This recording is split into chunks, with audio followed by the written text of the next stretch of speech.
Yes, sir. Shit, I'm deaf. Mid-1980 seconds brought two actors climbing through Hollywood carrying remarkably similar energy. Both radiated warmth, both nailed the charming everyday guy next door vibe, both seemed completely incapable of being anything except genuinely likable on screen. Their names were Tom Hanks and Steve Guttenberg. Today, one stands among his generation's greatest actors, holding 2 Oscars and unshakable A-list status. The other effectively vanished from cinema screens by mid-90s. They shared the same appeal, similar opportunities, identical potential. But there was one thing Steve Guttenberg wouldn't do, one line he refused crossing. This is how that decision shaped everything following. Steve Guttenberg grew up on Long Island, catching the acting bug as a teenager, but natural talent wasn't his strong suit. They were much more charismatic guys than me, he'd later admit. High school productions relegated him to supporting roles, learning craft from the sidelines. He snagged a small part in an off-Broadway production of The Lion in Winter, and spent one summer at Juilliard studying under John Houseman. "I guess it's just luck that you get chosen," he once said. That word luck would become a recurring theme, threading through his career. Behind him stood his father, Stanley, former Army Ranger with the 82nd Airborne Division and New York City policeman. A man who could have been intimidating but chose becoming something completely different. "My dad and his dad weren't close," Guttenberg would later recall. "My grandfather was cold, wasn't a kissing, hugging type of dad to my father, so my dad was the opposite. Stanley was hands-on, always there at day's end, never going out with the boys." When one 7-year-old Steve told his parents he wanted moving to Los Angeles, becoming an actor, he expected serious resistance. Instead, his father sat at the foot of his bed next morning with a simple message: "Good choice. Let's see what happens next." That's the excitement of life. What's next? 1976 brought fresh out of high school, Guttenberg making the leap.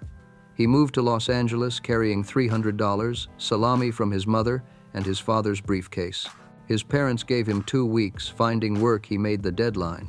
Within 2 weeks, he'd landed a Kentucky Fried Chicken commercial playing opposite Colonel Sanders himself.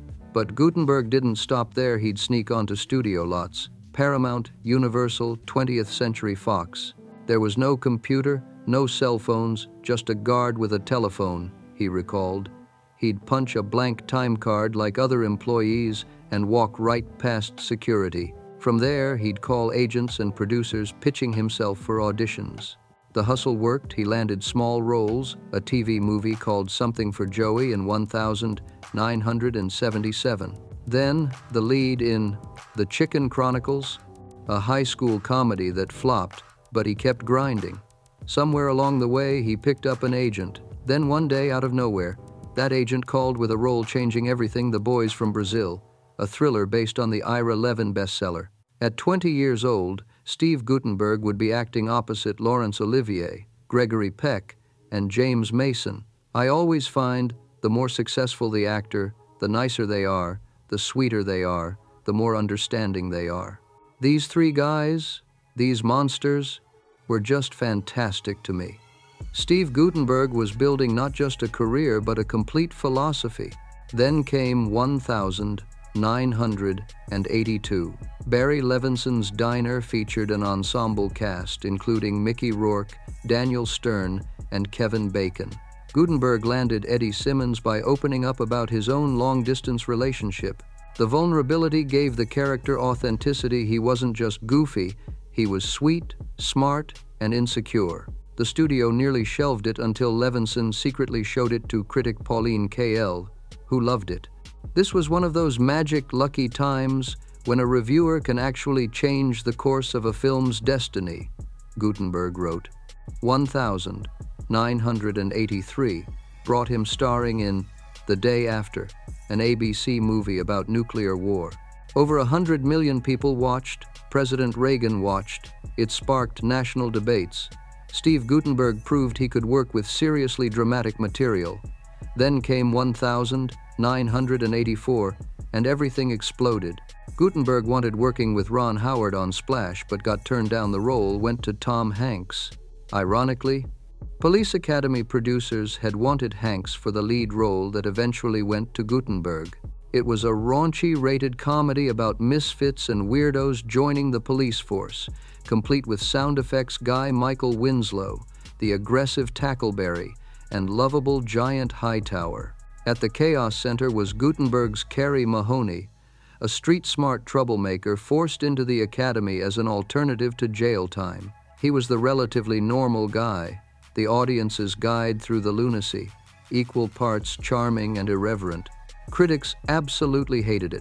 Roger Ebert gave it 0 stars, calling it spectacularly awful. But audiences couldn't get enough, myself included. Police Academy became 1984's sixth highest-grossing film, spawning a massive franchise. Guttenberg actually turned down the role of Venkman in Ghostbusters for Police Academy. He returned for Police Academy 2, 3, and 4, cementing himself as the series' face before wisely stepping away, avoiding being trapped in Mahoney's uniform forever. But 1985 brought something completely different, and arguably his best film, Ron Howard's Cocoon. This was prestige science fiction drama about elderly residents at a Florida retirement community who discover a pool making them young again thanks to alien cocoons hidden at the bottom. Guttenberg played Jack Bonner, a charter boat captain who stumbles into this extraordinary situation and falls for an alien named Kitty, played by Tawny Welch. The film paired him with Hollywood royalty: Don Ameche, Wilford Brimley, Hume Cronyn, Jessica Tandy, Maureen Stapleton. These weren't just actors, they were legends. And Guttenberg held his own, bringing his trademark warmth to a story about mortality, love, and second chances. Cocoon was both critical and commercial success, earning over $85 million and winning 2 Academy Awards. The following year came Short Circuit, and Guttenberg became a hero to an entire generation. He played Newton Crosby, a robotics engineer whose military creation number 5 gets struck by lightning and becomes sentient. Guttenberg delivered pure, uncomplicated charm. The film had everything: humor, heart, a robot learning about being alive by watching Three Stooges shorts and spouting philosophy. Number 5 is alive became a catchphrase. Kids wanted their own Johnny Five, and at the center sat Guttenberg's Newton, a genius who'd rather create than destroy, a man whose decency matched his intellect. Short Circuit grossed over $40 million and became a cable TV staple, playing endlessly throughout late 80s and 90s. For millions of people, Steve Guttenberg wasn't just a movie star, he was part of their childhood. But 1987 would be his absolute peak. First came The Bedroom Window, a stylish Hitchcockian thriller directed by Curtis Hanson. Guttenberg played Terry Lambert, a man who witnesses a crime through his lover's window and gets entangled in a web of lies, danger, and obsession. It was darker, sexier, and more complex than anything he'd done before. Critics who dismissed him as just a comedy guy suddenly took notice. Fans still call it his most underrated performance, and they're not wrong. It showcased dramatic range that Hollywood would criminally underuse. Then came the phenomenon Three Men and a Baby alongside Tom Selleck and Ted Danson. Guttenberg played Michael Kellum, one of 3 bachelors in New York whose lives get turned upside down when a baby gets left on their doorstep. The film was a masterclass in fish-out-of-water comedy, watching these 3 confirmed playboys attempt changing diapers, warming bottles, and dealing with a crying infant while maintaining their careers and social lives. The chemistry between the 3 leads was electric. Selleck brought the authority, Danson the neurotic energy, and Guttenberg the heart. The film was sweet without being saccharine, funny without being crude. It struck a perfect chord with audiences. Three Men and a Baby became 1987's highest-grossing film, earning over $167 million domestically, outperforming Fatal Attraction, Beverly Hills Cop 2, Lethal Weapon, and even RoboCop. It was a cultural event. Everyone saw it, everyone quoted it. Steve Guttenberg was officially a movie star. He even returned for the 1990 sequel Three Men and a Little Lady, which, while not as beloved as the original, still performed respectably at the box office. And then there was 1988's High Spirits, a supernatural comedy set in an Irish castle where Guttenberg played Jack Crawford, an American tourist who encounters actual ghosts while staying at a supposedly haunted hotel. Directed by Neil Jordan and co-starring Daryl Hannah, Peter O'Toole, and Liam Neeson, the film was a chaotic mix of slapstick and romance. While it didn't match his previous successes, it showcased his ability to dive into oddball projects and work with interesting filmmakers. By decade's end, Steve Guttenberg had appeared in some of the most successful and beloved films of the 1980 seconds. He was everywhere on magazine covers, talk shows, movie posters. His face was as recognizable as any star in Hollywood. Yet even in these successes, something curious was happening. When people talked about Police Academy, they remembered the sound effects guy. When they discussed Cocoon, they praised the elderly cast. Short Circuit belonged to Johnny Five. Three Men and a Baby was an ensemble piece. Guttenberg was always the nervous guy, the nice guy, the guy who held it all together. There was a squeaky clean quality to him that wasn't manufactured, it was genuinely who he was. In a 1988 interview, he admitted that unlike his Three Men and a Baby co-stars Ted Danson and Tom Selleck, he wasn't much of a partier. My idea of a good time was watching sports and eating pizza.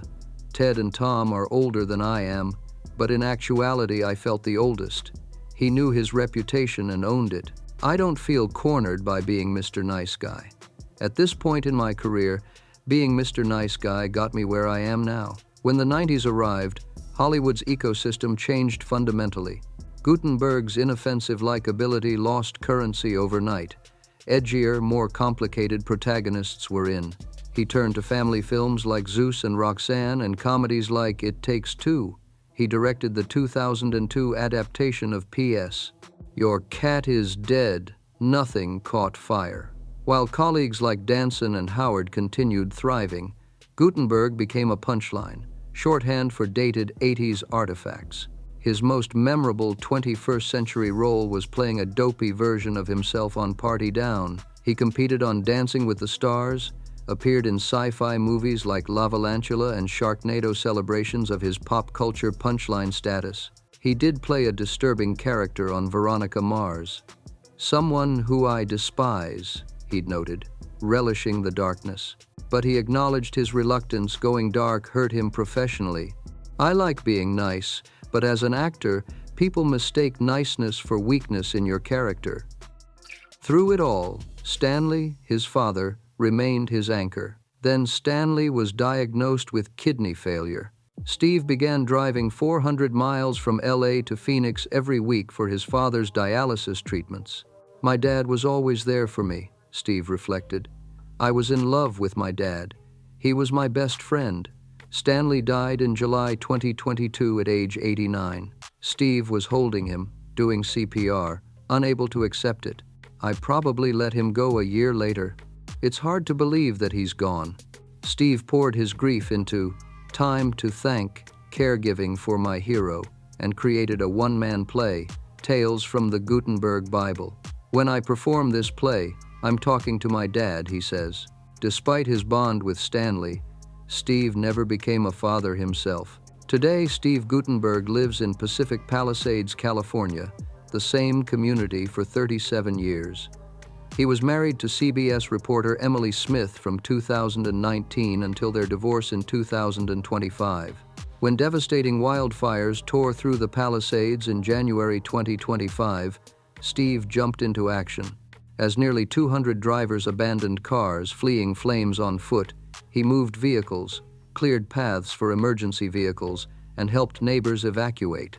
On Instagram, where he has nearly 500,000 followers, his bio reads, actor, writer, sandwich maker. He posts thoughtful musings on life, kindness, and gratitude, quintessentially Guttenberg, even digitally. He's still the nice guy, except it's not an act. I don't believe it ever was. You should check him out there.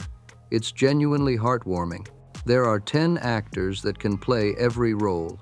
Tom Selleck could have played Indiana Jones. Silence of the Lambs was developed for Gene Hackman. A great character is a great character, and I just think it is sort of how the gods go. Guttenberg made peace with fortune's fickleness. He recognized his rise was fueled by being in the right place at the right time, by luck as much as talent. That understanding freed him. When Hollywood moved on, he didn't take it personally. The light was simply now shining on someone else. He kept acting when projects interested him, unburdened by the need to reclaim glory. He wrote books, performed on stage, and shared wisdom with nearly 500,000 people online. Today, Steve Guttenberg is 66 years old. He's still, by every account, exactly as gracious as he appeared in those 80s films. His father taught him that life's excitement lies in what comes next. Steve has lived that philosophy for nearly 5 decades, never clinging to what was, always open to what might be. If you enjoyed this look at Steve Guttenberg's life, please comment, like, and subscribe. It makes a big difference. And as always, I really do look forward to seeing you all in the next one. Claude is AI and can make mistakes. Please double-check responses.